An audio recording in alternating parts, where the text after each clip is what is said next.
Le masque tombe, le souffle mécanique s'arrête, et derrière l'un des visages les plus terrifiants du cinéma, apparaît un vieil homme épuisé, au bord des larmes, qui murmure à son fils. Tu avais raison. Tu avais raison à mon sujet.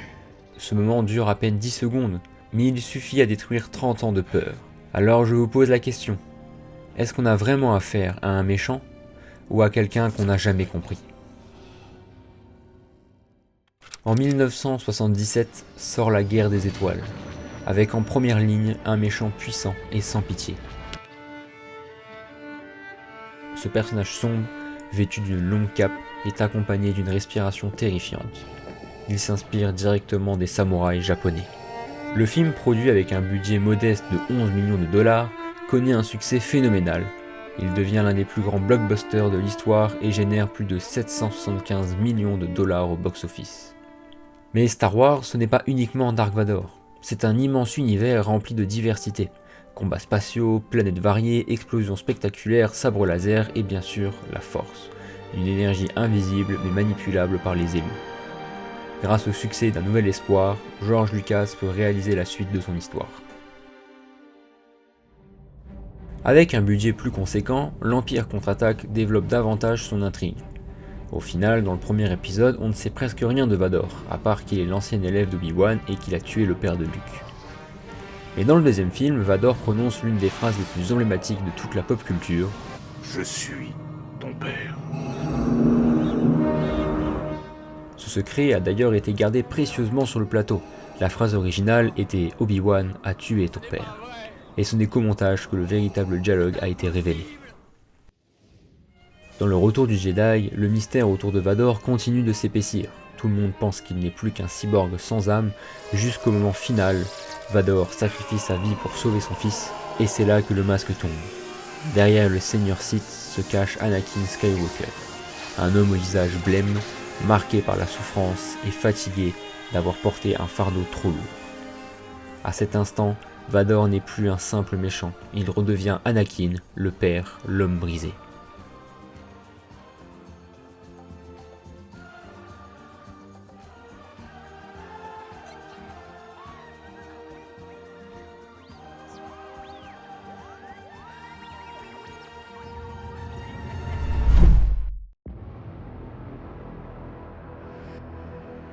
En 1999, La Menace Fantôme sort au cinéma.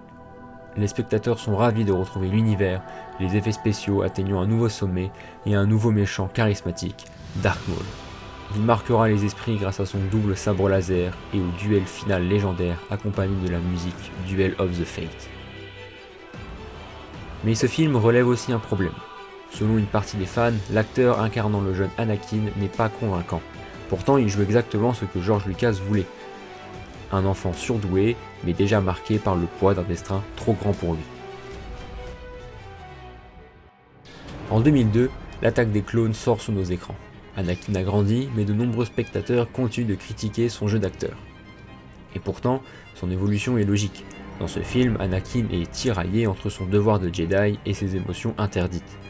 Le combat contre Dooku, aux côtés d'Obi-Wan et de Yoda, impressionne, mais derrière le spectacle, on voit surtout un jeune homme instable, manipulable et obsédé par la peur de perdre ceux qu'il aime.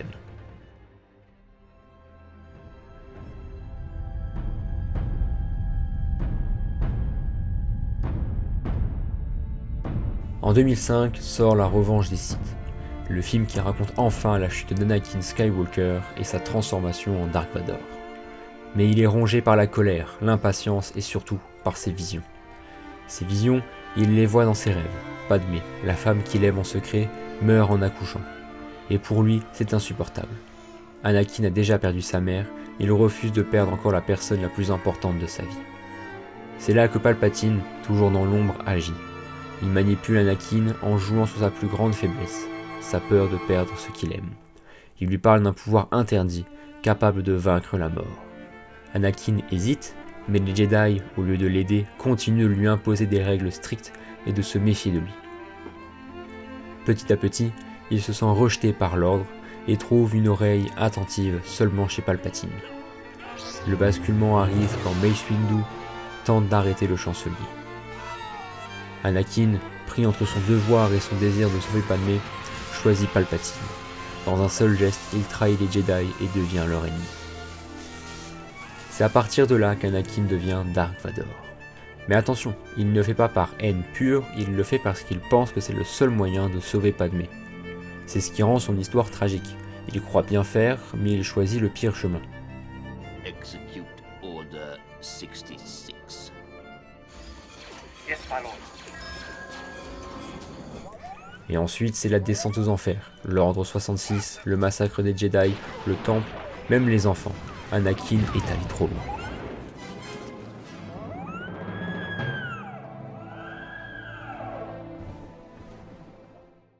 Le duel final contre Obi-Wan sur Mustafar résume tout. Deux frères qui s'aiment, mais qui doivent s'entretuer. La mise en scène est épique, les dialogues sont déchirants quand Obi-Wan crie « You are the chosen one !» On comprend que ce n'est pas seulement la défaite d'un Jedi, c'est l'échec d'un destin tout entier.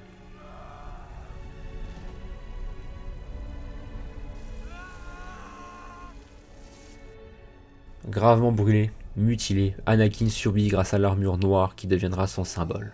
Le masque se referme et Dark Vador naît réellement.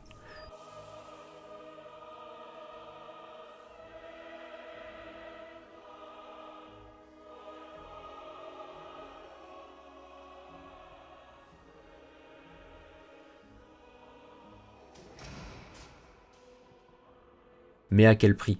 Il a tout perdu, son corps, ses amis et même Padmé, qu'il voulait sauver.